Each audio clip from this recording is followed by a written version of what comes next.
हाँ तो dear students, आपका इस ऑनलाइन कक्षा में बहुत बहुत स्वागत है। और टेंथ मैथ का हमारा जो लास्ट जो हमने काम किया था वो ये आपकी स्क्रीन पर है। यहाँ पर ये काम किया था हमने, एक असमीका को हल किया था, इसका हल क्षेत्र देखा था। और अब हम आगे काम करेंगे, हम एक नया पेज बना लेते हैं और आज हमारा डे होगा 7।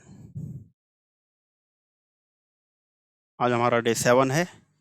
और यहाँ पर अब आज जो हमें काम करना है वो एक बार देख लेते हैं, हम अपनी बुक पर चलते हैं। देखो आपने क्या किया था कि ये वाला जो एग्जाम्पल था ये मैंने आपको समझाया था। मैंने आपको ये भी बताया था कि उदाहरण नंबर 6 जो है, यदि आप इसको अच्छी तरह से कर लेते हैं, समझ लेते हैं, तो आगे किसी प्रकार का समीकरणों से कोई भी प्रश्न आपको परेशान नहीं करेगा। तो इसी कड़ी में मैंने आपको पहला उदाहरण समझाया था और आपको मैंने प्रश्नावली के कुछ प्रश्न भी करने के लिए दिए थे। आशा है कि आपने वो किए होंगे। ठीक है, मैंने आपसे कहा था कि आप ये वाला तीसरा वाला जो प्रश्न है इसको करना।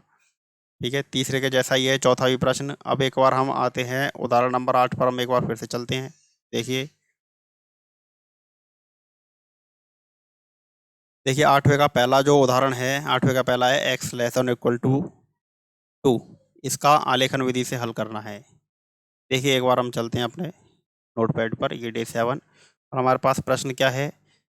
एग्जाम्पल नंबर जो आपके पास है वो है 8वां और 8वें का एग्जाम्पल कौन सा है, पहला। ठीक है, अब देखिए 8वें का जो पहला एग्जाम्पल है, हमको क्या दिया है, एक्स लेस देन और इक्वल टू 2, ये आपको दिया हुआ है। ये देख लीजिए, ये एक्स एन और एक्स लेस देन और इक्वल टू 2 दिया हुआ है। इसको हमें हल करना है। इसको हल करने से पहले मैं आपको कुछ बातों को पहले मैं बता देता हूँ, एक बार देखिए। ठीक है, कुछ बातों को एक बार आप समझिए, उसके बाद हम इसको आगे हल करेंगे।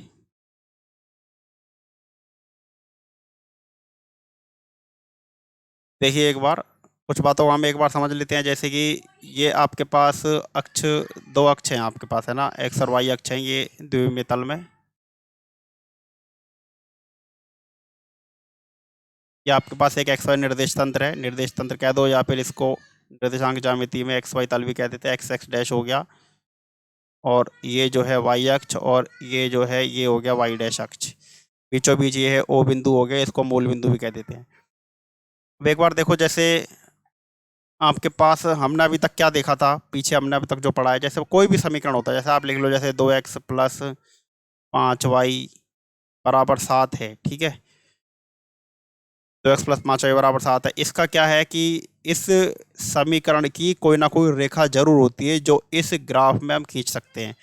जैसे मैंने आपको बताया था कि कोई भी रेखा खींचनी है तो एक हम सारणी बनाते हैं, आपको ध्यान होगा, एक्स वाई की एक टेबल बनाते हैं और उस टेबल की सहायता से हम क्या करते हैं, हम यहाँ पर रेखा खींच लेते हैं। ठीक है, अब जैसे मान लो कि ये जो समीकरण है इसकी रेखा मान लो ये हो गई। ठीक है, इस तरह से हो गई। लेकिन अब इस समीकरण की रेखा क्या होगी, जैसे मान लो कि मैं आपको देता हूँ एक्स बराबर 2 दे दिया मैंने, एक्स बराबर 2, तो एक्स बराबर 2 जो है उसकी रेखा क्या होगी, एक बार देखो उसको हम एक बार समझते हैं। एक्स बराबर 2, एक्स बराबर 2 होगा कहाँ पे, पहले तो एक बार इसमें हम देख लेते हैं। जैसे मान लो ये तो 0 है, ये आपके पास एक्स बराबर हो गया 1, ये क्या है आपके पास 1, ये आपके पास हो गया एक्स बराबर 2, ये आपके पास हो गया एक्स बराबर 3।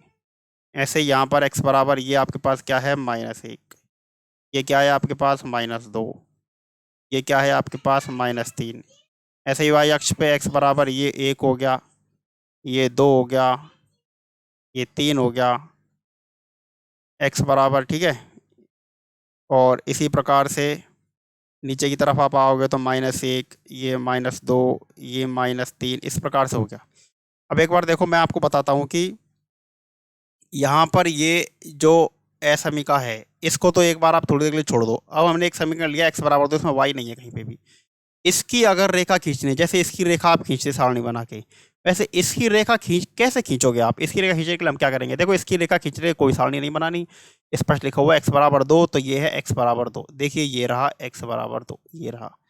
यहाँ से होते हुए एक रेखा खींच देते हैं हम। ठीक है, यहाँ से होते हुए एक रेखा खींच दो, देखिए इस तरह से।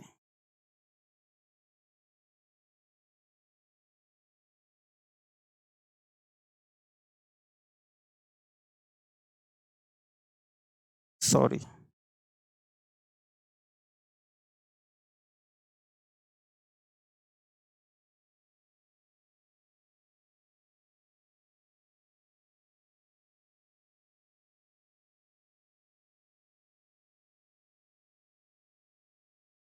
ये रेखा खींच दी, ये रेखा जो है वाई अक्ष के समांतर है, समांतर होती है ना, थोड़ी बहुत टेढ़ी मेढ़ी हो तो आप सही बना लेना वो अपने पेपर कॉपी में स्केल से।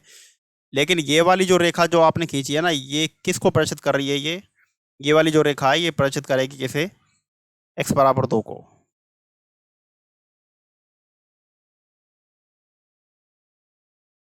क्या प्रॉब्लम है?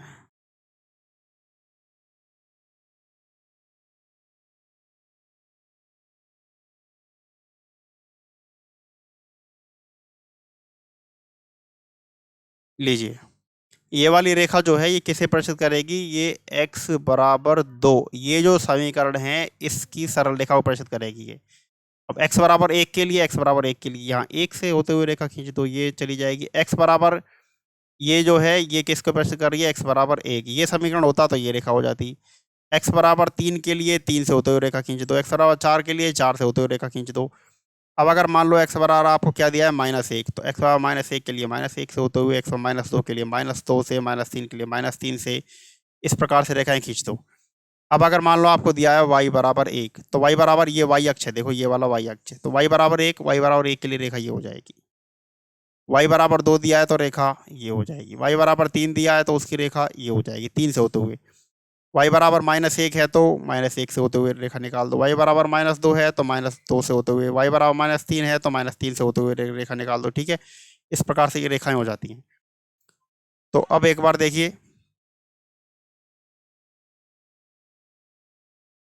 देखो इसको तो एक बार हम इरेज कर देते हैं।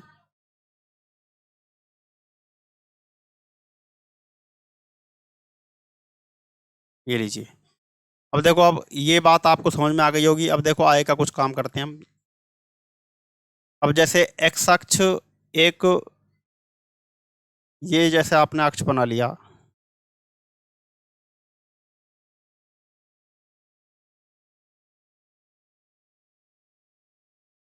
ठीक है, ये आपने अक्ष बना लिया, ये छोटा बड़ा उससे कोई फर्क नहीं पड़ता ना, कैसा भी हो सकता है ये। आगे बढ़ा लो इसको, ये लो। अब ये जो y अक्ष है इसका समीकरण क्या होता है, y अक्ष का समीकरण जो है, लाइट चली गई क्या, देखो लाइट चली गई है, आपको मेरा फेस नहीं दिखाई देगा, आप ऐसे समझ लेना भी। y अक्ष का जो समीकरण है ना वो क्या होता है, वो होता है x बराबर 0।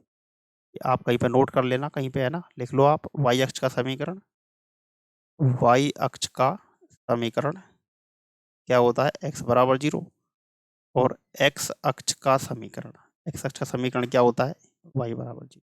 ठीक है ना, ठीक, अभी इतनी बात हो गई। अब हम अपने प्रश्न पर आ जाते हैं। देखिए इसको तो एक बार इरेज कर देते हैं, है ना।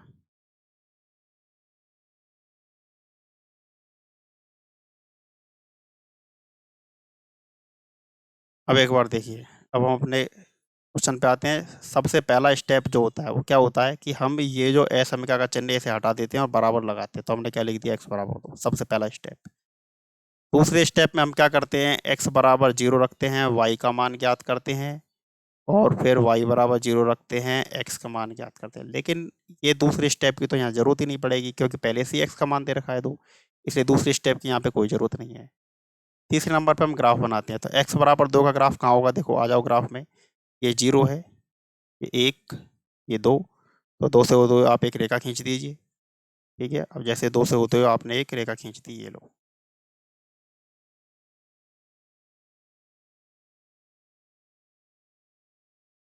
ठीक है,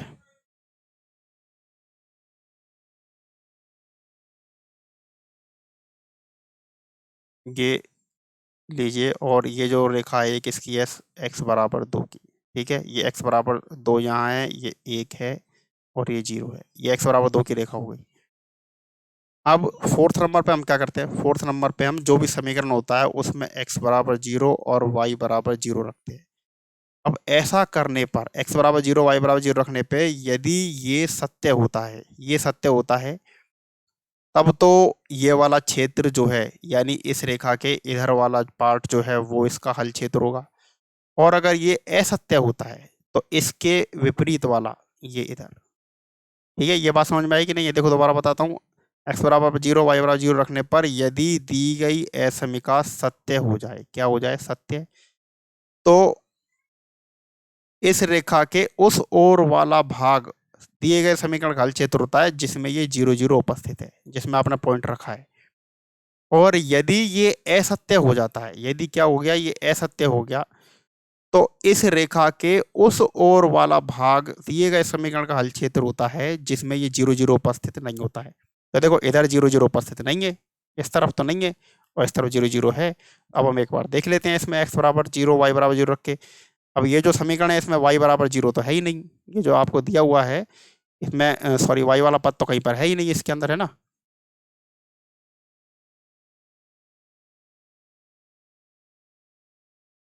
अभी तो इनको हटा देते हैं हम, लीजिए। अब देखो चौथे नंबर पे हम क्या करते हैं कि y तो उसमें है ही नहीं, तो हम क्या करेंगे, ये जो आपके पास x less than equal to है, इसमें x ये 0 रख दिया, ये लो 0, और 0 रखने पे 0 लेस देन इक्वल टू 2।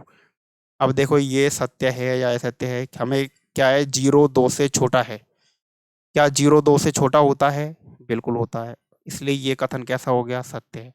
और सत्य है तो इस रेखा के उस ओर वाला भाग दिए गए समीकरण का हल क्षेत्र होगा जिसमें ये दोनों बिंदु उपस्थित हैं। तो कौन सा भाग हो जाएगा, देखो ये वाला भाग हो जाएगा। इस रेखा से और 0 0 तक का भाग ले लो, ये लो, यहाँ तक बढ़ा लो इसको, ये लीजिए आपने इसको यहाँ तक बढ़ा लिया, और ये पूरा जो है हम इसको छायांकित कर देते हैं। छायांकित करने का मतलब होता है इस प्रकार से पेंसिल से आप इसको दिखा दीजिए बस। तो ये इसका हल क्षेत्र हो गया। ठीक है, आइए हम चलते हैं अपनी बुक पर। तो ये देखो ये पूरा का पूरा हल क्षेत्र है। अब ये यहाँ से, एक मिनट, ये देखिए, ये वाला जो अक्ष है वाई अक्ष से इस तरफ भी कर दिया है, तो उससे कोई फर्क नहीं पड़ेगा, ये कोई बड़ी बात नहीं होती है। इधर गया, ये वाली जो रेखा है ना, ये x बराबर 2 जो है, इससे इधर का जितना भी क्षेत्र होगा आगे तक, चाहे जहां तक भी चला जाए, वो इस समीकरण का हल क्षेत्र होगा। ठीक है, इस असमीकरण का हल क्षेत्र होगा, ये ध्यान रखिए आप। अब देखिए इस आधार पे जो कुछ असमीकाएं हैं वो कौन कौन सी हल हो सकती हैं। देखिए आप एक बार आ जाइए प्रश्नावली पर, आइए, जो प्रश्न है उनको हम हल करते हैं। इस आधार पे देखो आप क्या क्या हल कर लेंगे। एक तो पहले का पहला, ये पहले का पहला, और ये पहले का दूसरा, इन दोनों को आप इसी आधार पर हल कर सकते हैं। तो ये दोनों प्रश्न मैं आपको आज के लिए दे रहा हूँ। आज की वीडियो में इतना ही बताऊंगा, एक दिन में हम ज़्यादा काम नहीं करेंगे, बहुत ज़्यादा काम हो जाएगा, समझ में भी नहीं आएगा। इसलिए आपको क्या है कि इन दोनों प्रश्नों को हल करना है। ठीक है, पहले का पहला और पहले का दूसरा, प्रश्न नंबर 4.2 का, इसको फिर हम आगे और कर लेंगे। ठीक है, आज के लिए इतना ही। वंदे मातरम, जय माँ भारती।